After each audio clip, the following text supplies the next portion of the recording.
Kumusta po kayo? Kayo po ba ay masaya na meron ding kapahingahan mula sa ating Panginoon? Amen. Purihin ng Diyos.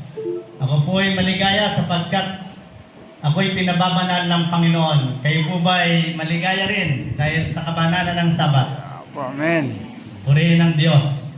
Mga kapatid, ating balik ang luwalhati sa kanyang banal na pangalan. Thank you so much, Len, sa isang awitin na nagbibigay ng inspirasyon sa ating lahat upang maunawaan nating lahat at makilala na tayong lahat ay makasalanan, na tayo'y tinubos ng ating Panginoong Hesus sa pamagitan ng kanyang dugo.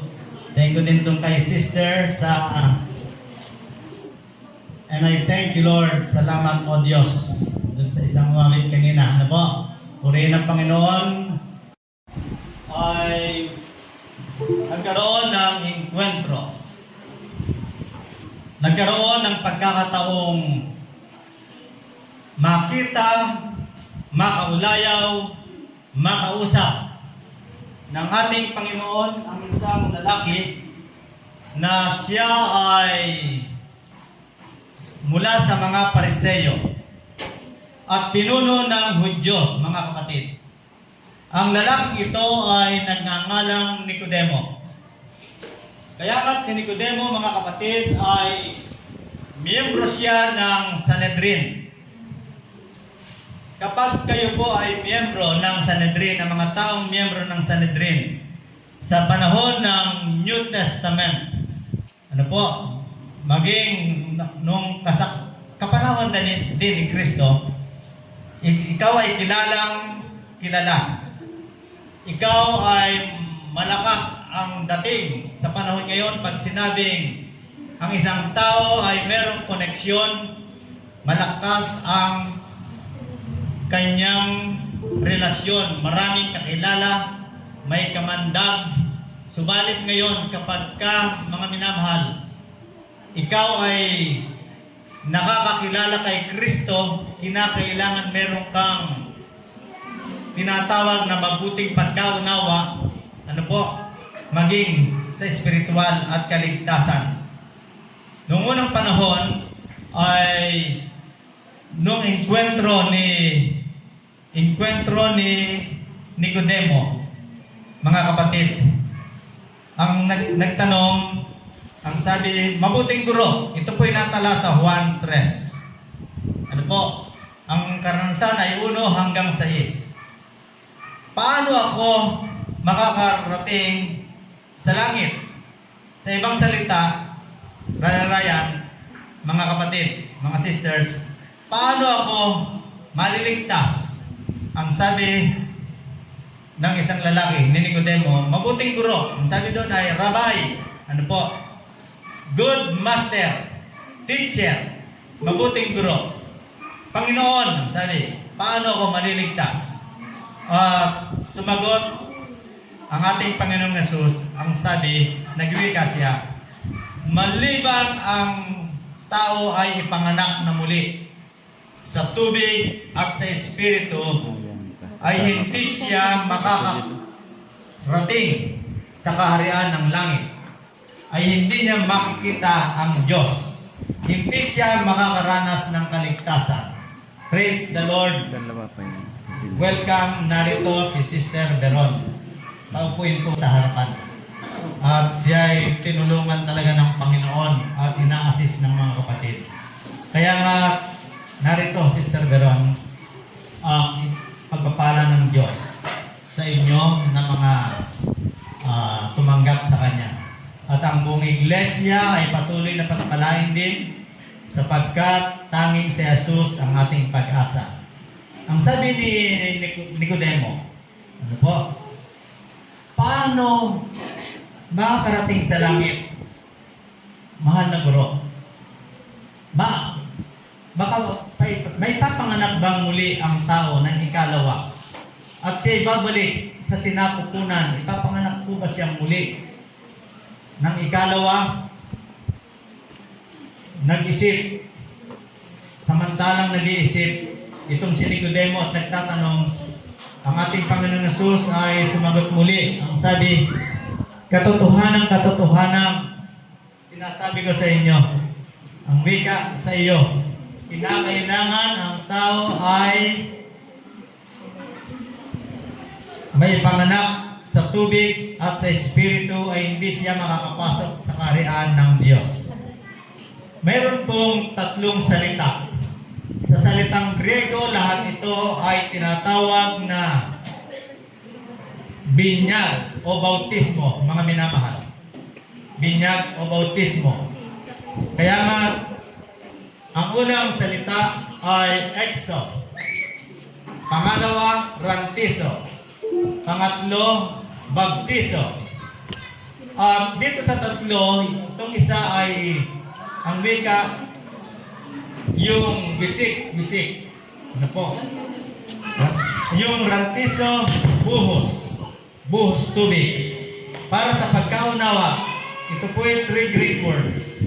At sa kanila ay ito ang kahulugan ng binyag, lahat. Pero yung ikatlo, ano po? Ito ay baptiso. Ibig sabihin ng baptiso, to immerse, to dip, lubog. Pag inilubog, mga minamahal, hindi siya winisikan. Hindi siya binuhusan. Yung ibang pananampalataya o reliyon ay ginagawa. Pag winisikan ka at binuhusan, binyag ka na o baptize ka na. Ginamit ang salitang bautismo dito sa banal na kasulatan at dito sa aklat ng Juan, sa Gospel of John. Kaya nga't ang isang tao ay kinakailangang ilubog. Ang nagsasagawa po nito ay maraming mga Kristiyano. At ang isa na ang tinatawag na ang pananampalataya natin kay Kristo Jesus na tunay ang Adventista del Septimo Dia. Dahil kung mali ito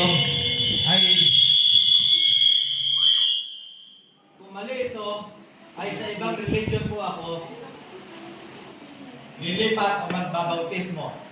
Dahil sa ito ay tama, mga minamahal, ay mananatili ang inyong lingkod si Pastor Acosta at dito ako patuloy na magsasagawa ng bautismo. Ang wika sa sulat ni Pablo, isang Panginoon, isang pananampalataya, isang bautismo na tama o tumpak, mga minamahal. Kaya nga't ang paglulubog, mga kapatid, Sister Yunila, Sister Jezebel, Brother Ryan, Sister Beron, ang wika rito, yung isang tunay na pananampalataya ay tinatawag na may tamang lifestyle ng kanyang ugnayan kay Kristo. Na siya ay laging nag-aaral at nagbabasa ng salita ng Diyos. Ang may tamang pananampalataya, siya ay mabuting katiwala sa lahat. Bukod sa pananalapi, ay katiwala siya sa panahon, sa talento, sa kanyang tinanggap na katawan, pagpapala, lahat sa Panginoon, mabuti siyang katiwala. At siya ay tatanggap ng tamang bautismo na sinasabi ng banal na kasulatan.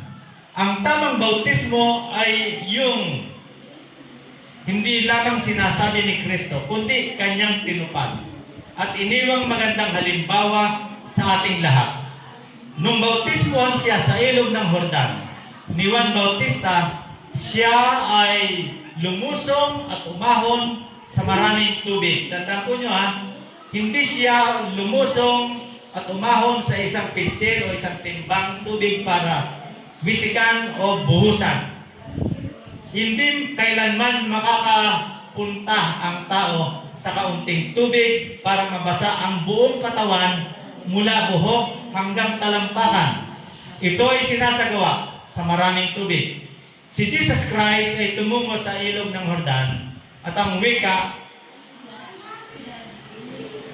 payagan mo, narito ang iyong lingkod. Nung nakita niya si Juan Bautista na nagbabautismo, narito ang iyong lingkod. Hayaan mo na ako ay iyong bautismuhan. Kaya ang sabi ni Juan, Panginoon, marapat na dapat sana'y ako ang iyong bautismuhan dahil ikaw ang Panginoon, ikaw ang Diyos. Pero ang sabi, bautismuhan mo ako. Kaya nga doon bumaba ang kalapati na siya'y simbolo, naglalarawan at kumakatawan sa banal na Espiritu Santo. Sa panahon ito, kayo'y babautismuhan, narito sa kalagitnaan hanggang doon sa labas. Sa banal na bautismo mamaya, ang Espiritu Santo na ating kasakasama. Mga kapatid, ang karanasan ng ating Panginoong Hesus, hindi lamang sa ilog ng Jordan ay iniwan sa atin, kundi maging sa lahat ng mananampalataya na kinakailangang ilubog. Kaya nga't mga kapatid, pinagpala kayo ng Panginoon sapagkat naunawaan ninyo ang isang maganda at tamang aral mula sa Biblia na kinakailangan ang sumampalataya ay tatanggap, magpapasya sa Panginoon upang siya ay makakaroon ng karanasan na makarating sa langit na bayan.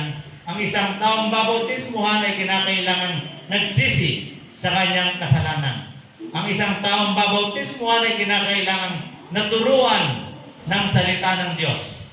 Ang isang taong babautismuhan at tatanggap sa ating Panginoon ay kinakailangan makaranas ng panibagong pag-asa at magpapanibagong buhay.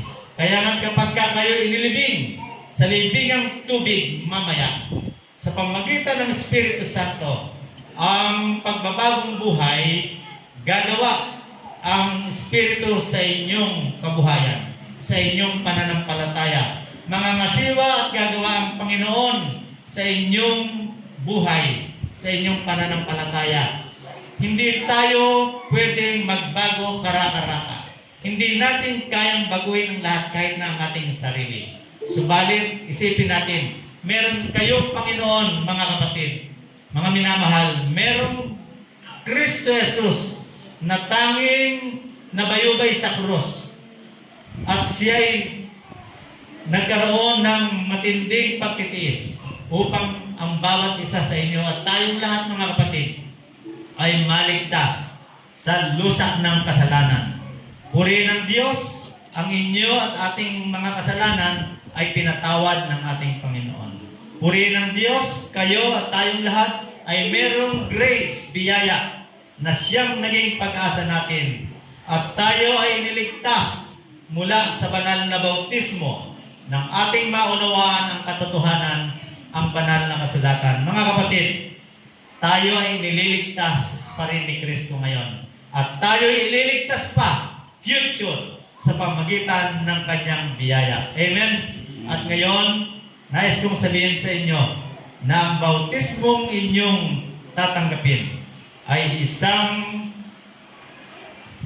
memorable, meaningful, at tinatawag na pagpapakasal sa inyong kabiyak kay Kristo Jesus. Katulad ito ng pagpapakasal ng isang lalaki at isang babae na kinakasal, umaharap sa dambana. Kayo, espiritual, ay kakasalin sa pamagitan ng bautismo at dahil sa ganitong bautismo, kayo ay lalo pang mapapabanal at magkakaroon ng maigting, yung intimacy na relasyon o karanasan sa ating Panginoong Hesus. Nawa patuloy kayong pagpalain. Iniiwan ko sa inyo, maging sa buong iglesia, ang maikling mensaheng ito. Nawa ang bawat isa ay makaranas ng tinatawag na born again Christian. Na tayong lahat, mga kapatid, ay nabago at naipanganak muli sa pamagitan ng Espiritu Santo sa kapangyarihan ng ating Panginoong Hesus. Pagpalain kayo at ating isasagawa ngayon ang tinatawag na commitment. Meron dito tayong ministry after ng word ng salita ng Diyos, mga kapatid, ang litany, yung vows and commitment. Kaya tatayo po kayong lahat, mga kapatid, na babautismuhan.